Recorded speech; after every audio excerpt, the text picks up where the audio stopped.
Assalamualaikum warahmatullahi wabarakatuh. Sampurasun. Di konten kedua, di channel ketiga ini kami mencoba menyuguhkan bahan diskusi untuk kita semua untuk lebih memperlebar lingkar pikir kita, yaitu tentang filsafat dan tasawuf. Filsafat dan tasawuf dalam dunia Islam sangatlah kontroversial. Sebagian pihak mengatakan orang yang mengikuti ajaran ini adalah sesat, bid'ah, murtad, kafir, bahkan halal darahnya. Beberapa kalangan menyatakan mempelajari tasawuf bisa disangka gila, bahkan menjadi gila. Begitupun jika mempelajari filsafat, apalagi filsafat dan tasawuf disatukan. Salah satu produk atau gagasan dari penggabungan tasawuf dan filsafat adalah manunggaling kawulo Gusti. Sebelumnya kita simak dulu kisah seorang tabi'in, yaitu Hasan al-Basri. Jika masih asing dengan Hasan al-Basri, teman-teman bisa membuka bagian belakang sampul kitab Al-Quran. Di sana ada susunan Asmaul Husna.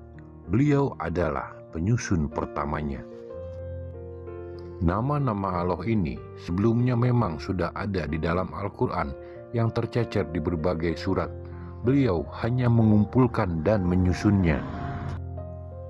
Hasan Basri adalah orang Basro. Semasa kecilnya beliau dibesarkan oleh Umar bin Khattab. Ketika dewasa, ia menjadi seorang ahli fikih, menjadi mufti, dan bahkan banyak yang belajar kepada beliau. Tetapi lambat laun cenderung beralih dari ahli fikih menjadi ahli syair, atau dalam istilah sekarang adalah tasawuf. Ini dilatar belakangi karena pada waktu itu terjadi kesenjangan di dunia Islam. Di satu sisi, masyarakat saling bertengkar, muncul Sunni, Syiah, Murjilah, dan lain sebagainya. Bahkan ke depannya muncul Mu'tazilah. Tetapi di sisi lain, pemerintah Islam hidup foya-foya karena terlalu kaya. Hampir tidak ada dakwah pada waktu itu, karena di pertengahan dinasti Umayyah, dakwah dilarang. Bahkan sultan-sultan dinasti Umayyah sebelum pemerintahan Umar bin Abdul Aziz melarang orang-orang masuk Islam, berharap orang-orang tetap non-Islam agar mereka membayar jizyah. Istilahnya, agamamu adalah rezeki bagiku. Sangat kacau pada masa itu. Hasan Basri mengingat kehidupannya di masa kecilnya, yaitu ketika dia hidup dengan Umar, di mana khalifah ini mempunyai kekayaan yang luar biasa. Uang kas kekaisaran Persia adalah milik Khalifah Umar dan juga sebagian provinsi Romawi. Tetapi Umar hidupnya zahid, bajunya penuh dengan tambalan. Bahkan untuk pergi ke suatu tempat dia harus menunggu bajunya kering. Dan hal itu berbeda jauh di masa Hasan Basri dewasa. Peradaban Islam pada waktu itu memang sangat jauh di depan, mengalahkan bangsa lain, tetapi tidak dibarengi dengan akhlak. Dari situ Hasan Basri merenung sambil menangis. Lambat laun, ilmu fikihnya tidak dia prioritaskan lagi. Dan akhirnya, setiap fatwa yang dikeluarkan dan apa yang dia ucapkan mengarah kepada hal spiritual. Setelah Hasan Basri wafat, gerakan tasawuf menjadi lebih radikal ke arah spiritual. Pembawanya dimulai dari murid Hasan Basri, yaitu Robiah al-Adawiyah, seorang perempuan mantan budak namun dengan jiwa spiritual yang sangat kental. Dia bukan tokoh fikih, bukan juga ahli teologi, tetapi syair-syairnya benar-benar menggugah masyarakat. Salah satu syair Robiah al-Adawiyah adalah, "Jika surga dan neraka tidak pernah ada, masihkah kau bersujud kepadanya?" Bagi Robiah, Jika orang beribadah karena takut neraka dan hanya ingin surga, itu adalah orang-orang yang salah dalam berakidah. Ia memperkenalkan gagasan bahwa motif kita melakukan sesuatu adalah hanya karena Tuhan, bukan karena surga ataupun neraka. Jika motifnya sudah pada satu titik, yaitu Tuhan, maka tidak ada lagi kesempatan selain untuk berbuat kebaikan. Robiah juga mengatakan, saya tidak lagi memiliki kebencian, karena hati saya sudah dipenuhi oleh cinta ilahi. Gagasan ini memukul telak orang-orang legalis Islam. Bahkan, sampai saat ini mereka tidak menyukai syair Robiah ini. Setelah Robiah Al-Adawiyah, akhirnya tasawuf ini pecah. Ada tasawuf bijak yang digagas oleh Al-Muhasidi dan ada tasawuf gila atau mabuk. Pelopornya adalah Abu Yazid Al-Bustami atau dikenal Bayazid. Garis besarnya, Al-Muhasidi mengatakan sejauh manapun tasawuf berkembang, jangan sampai lepas dari syariat. Bedanya dengan Bayazid adalah terkadang syariat itu terlampaui secara tidak sengaja oleh orang-orang tasawuf mabuk ini. Contohnya, ketika Bayazid ini selepas jadi imam sholat, ketika selesai seperti biasanya, beliau berzikir tetapi dengan lafaz Subhani, Subhani, Subhani, yang artinya Maha Suci Aku, yang secara harfiah bisa diartikan saya ini Tuhan yang Maha Suci. Setelah diketahui oleh makmumnya dan juga muridnya, dia pun kaget. Kemudian dia pun berpesan pada muridnya, jika aku berzikir itu lagi, penggal saja kepala aku. Jadi, Bayazid ini juga tidak sadar mengucapkan itu, tetapi karena saking cinta dan rasa cinta yang sudah sangat dalam dan besar kepada Tuhan, sehingga dia tidak sadar dan sulit membedakan mana kenyataan, mana mistik, mana virtual, dan mana imajinasi. Semua sudah lebur atau fana di antara dirinya dengan Tuhan. Kondisi ini dikenal dengan satahat. Bayazid pernah berbicara pada kondisi mabuk di hadapan murid-muridnya. Saya pernah pergi ke langit ketujuh, kemudian naik lagi ke Sidratul Muntaha, kemudian naik lagi sampai singgasana Allah, dan saya buka tirainya, dan ternyata tidak terlihat Allah di singgasananya. Karena Allah tidak ketemu, kemudian aku duduk di singgasananya itu dan berpikir, ternyata aku adalah Allah. Sebagian orang menganggap ini adalah penghinaan, namun kondisi seperti ini dialami oleh sebagian besar orang yang terlampau mencintai Tuhan, seperti halnya yang terjadi pada Robiah Al-Adawiyah.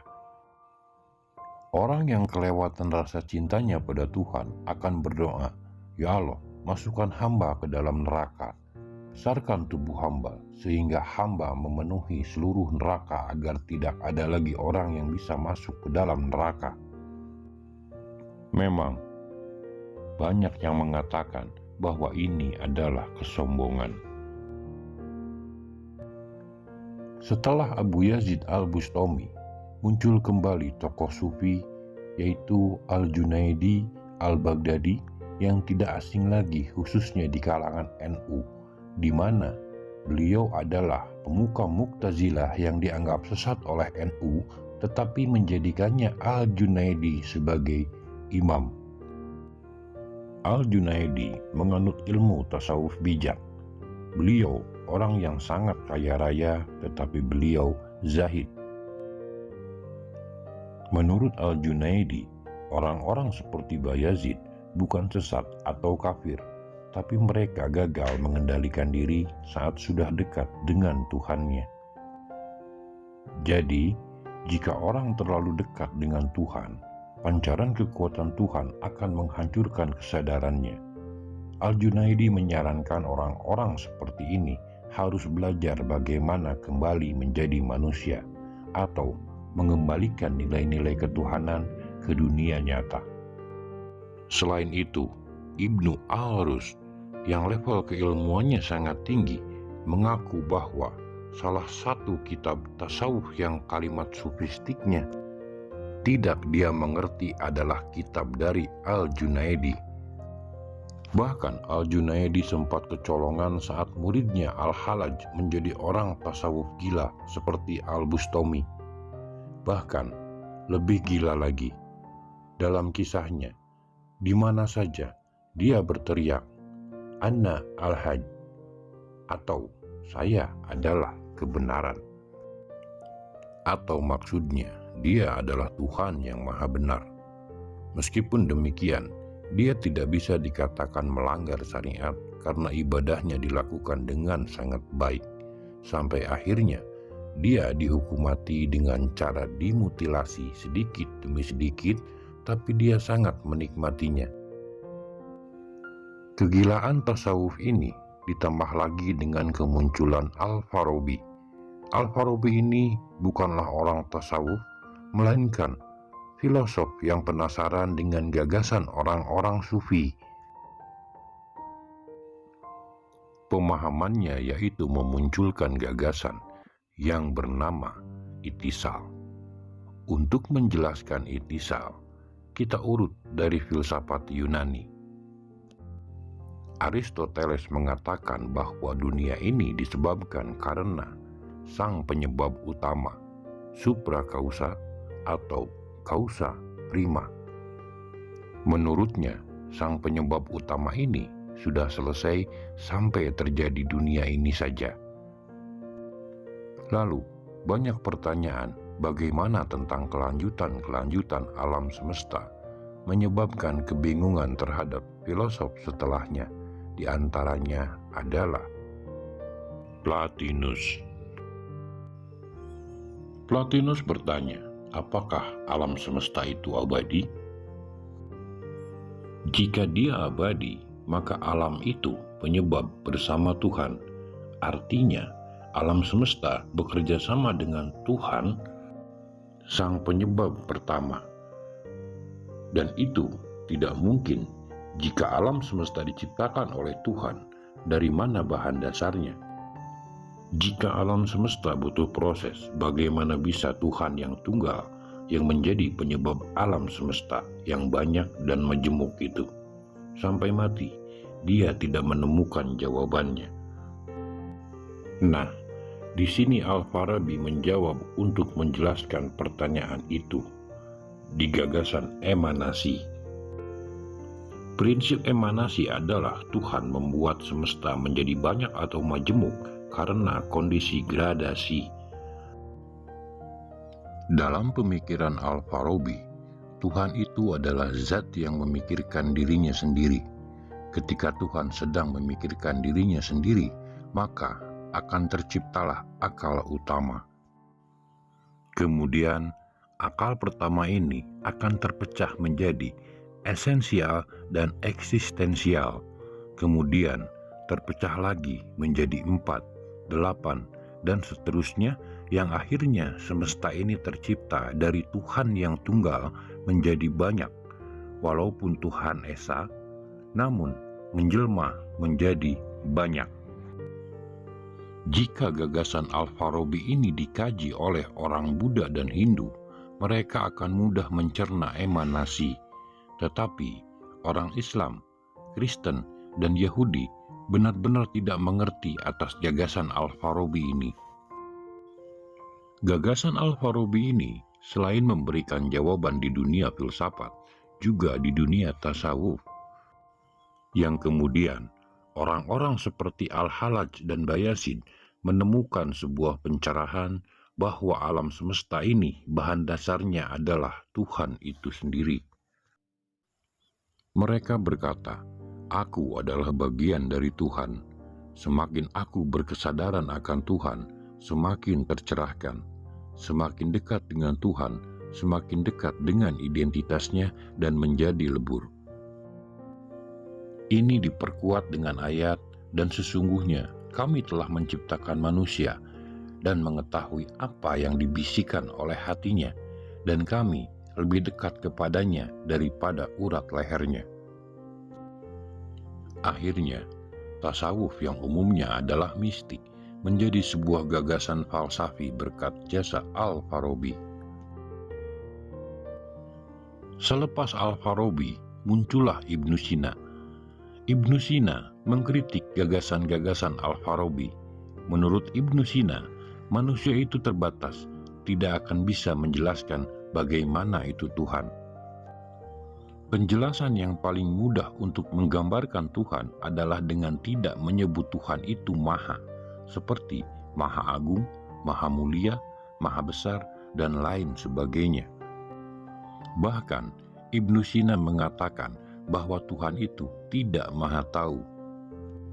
Tujuannya adalah demi menyelamatkan zat Tuhan.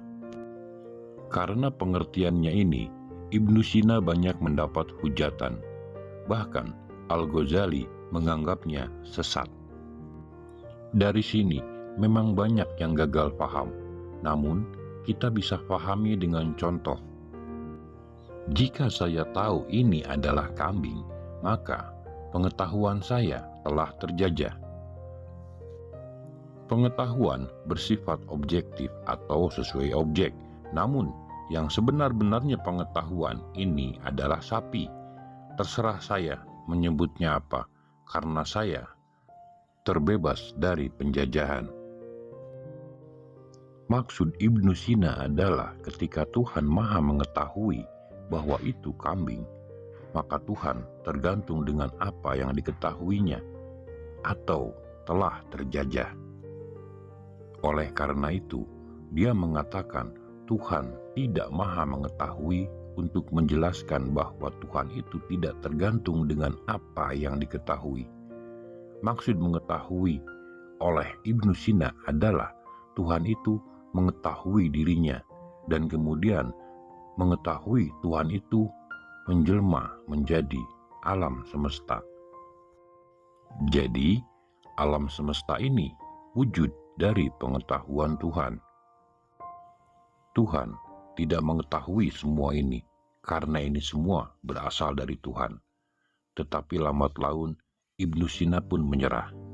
Menemukan Tuhan dengan metode filsafat itu berat, melelahkan, dan tidak efektif. Kemudian, dia menulis sebuah buku yang belum selesai ditulis sampai akhir hayatnya, yaitu Hikmah Masikiyah. Dengan ini, telah menjadikan dirinya sebagai seorang teosofi, yaitu seorang yang menggagas pengetahuan sufistik secara rasional. Namun, semua pengetahuan itu dibantah oleh Imam Al-Ghazali. Pada waktu umur 29 tahun, Imam Abdul Hamid Al-Ghazali menghajar pengetahuan-pengetahuan tentang filsafat. Dia menulis Ta'afud Al-Falasifah 20 poin. 3 poin diantaranya menyatakan kekafiran. Menurut Al-Ghazali, dalam beberapa tema, dia mengkafirkan Al-Farabi dan Ibnu Sina. Namun, diam-diam Al-Ghazali mendukung gagasan Al-Farabi dan Ibnu Sina. Pada akhir hayatnya, Al-Ghazali membuat buku yang mendukung teosofi atau Wahdatul Wujud dalam Miskatul Anwar. Di sini Al-Ghazali memisahkan mana karya untuk orang awam dan mana karya untuk orang berilmu. Karena bisa saja pendapat Al-Ghazali sendiri saling bertentangan satu sama lain. Al-Ghazali membuat 2 buku yang kemudian bertentangan, yaitu Ya'mul Mudin untuk kalangan awam yang sangat terkenal di Indonesia dan sangat tebal, dan untuk kalangan terbatas adalah Miskat Al-Anwar. Di dalamnya ada tafsir surat An-Nur, sangat tipis, tapi benar-benar bisa membuat mind blow bagi kalangan tasawuf falsafi. Dan pada akhirnya, dalam bukunya Munkid Minad Dolal, Al-Ghazali menyampaikan bahwa orang-orang yang masih sangat lemah imannya atau awam jangan pernah dikasih tahu tentang gagasan ini, seperti filsafat, tasawuf, atau ilmu kalam. Kemudian, gagasan Al-Ghazali yaitu Ta'abbud al-Falasifah dibantah oleh Ibnu Rushd dalam Ta'abbud at-Ta'abbud. Ibnu Rushd membela Ibnu Sina dan Al-Farabi, dan menurutnya Al-Ghazali belum faham. Padahal bukannya tidak faham, tetapi Al-Ghazali memilah mana untuk umum dan mana untuk kalangan terbatas. Di pesantrennya, para santri senior pasti diberikan bacaan Mishkat al-Anwar, Futuhat al-Makkiyah, dan sejenisnya. Namun, untuk level awam hanya diberikan Al-Hikam, Hijalul Mudin, dan sejenisnya. Tokoh selanjutnya adalah Ibnu Arabi yang dikenal puncaknya ilmu wahdatul wujud. Pada usia 15 tahun sudah bisa mengimbangi Ibnu Rushd dalam berfilsafat dan menyatukan dengan tasawuf. Saat pergi ke Mekah, dia mendapat pencerahan dan dia menulisnya dalam sebuah kitab yang sangat tebal, yaitu Futuhat al-Makkiyah. Di kitab inilah pengertian tentang wahdatul wujud atau Syekh Siti Jenar mengartikannya dengan manunggaling kawula Gusti tersampaikan sedetil-detilnya. Ibnu Arabi membantah semua tentang wahdatul wujud atau manunggaling kawula Gusti. Namun, dia membantah, menjelaskan, atau menjelaskan dengan cara membantah. Dia membantah bahwa Tuhan dan manusia itu bisa menyatu. Karena itu tidak mungkin. Yang terjadi adalah Tuhan berpikir tentang dirinya sendiri, maka terjadilah alam semesta. Dalam pandangan Ibnu Arabi, ketika menjelaskan asyhadu alla ilaha illallah, bukan aku bersaksi tidak ada Tuhan selain Allah, melainkan aku bersaksi tidak ada segala sesuatu pun selain Allah. Jadi, kita semua termasuk alam ini tidak ada, semuanya palsu, hanya Tuhan yang maha wujud, atau segala sesuatu itu tidak memiliki wujud kecuali Tuhan, dan kita semua makhluk semesta hanyalah fenomena dari wujud Tuhan. Dalam hal ini bukan berarti Tuhan dan manusia menyatu, namun kitalah yang tidak ada. Kita hanya meminjam eksistensi dan esensi Tuhan, dan kedepannya ada istilah tajali, yaitu Tuhan merindukan dirinya bercermin. Analognya, Tuhan bercermin, dan bayangan yang ada dalam cermin itu adalah kita semua. Bukan kita adalah Tuhan, tapi segala sesuatu selain Tuhan itu tidak ada. Tidak ada apapun selain Tuhan. Jika kita sudah tercerahkan, maka kita akan menemukan realitas. Jadi Tuhan bertajali dan kita mengabstrakkan diri, lalu kita bertemu. Nah, pertemuan itu adalah pertemuan kenabian. Nabi Muhammad adalah orang yang benar-benar bisa mencapai Tuhan. Tapi, semua orang, apapun latar belakangnya, agama, dan rasnya, juga bisa bertemu walaupun tidak benar-benar mencapainya. Dalam konteks ini, Ibnu Arabi menjadi sangat plural. Kemudian, ini semua masuk ke dalam keilmuan tarekat. Abdul Qadir Jailani pernah datang ke Nizamiyah yang rektornya adalah adik Al-Ghazali yang bernama Ahmad Al-Ghazali. Namun, karena Abdul Qadir Jailani bermadzhab Hambali, dia ditolak karena Nizamiyah hanya menerima mazhab Hanafi dan Syafi'i. Kemudian, Abdul Qadir Jailani menjadi seorang sufi yang besar dan menjadi pendiri banyak tarekat yang gagasan tasawuf, filsafat meresap ke dalamnya. Kemudian, tarekat ini menyebar ke Indonesia dan sampailah kepada Syekh Siti Jenar. Syekh Siti Jenar mengatakan, Siti Jenar tidak ada, yang ada Allah. Para wali semuanya bukan mengingkari pendapat Syekh Siti Jenar, tapi mereka berpesan, gagasan ini jangan diajarkan kepada orang awam. Masalahnya, Syekh Siti Jenar adalah orang yang tidak bisa mengendalikan diri seperti halnya Al-Halaj dan Bayasid.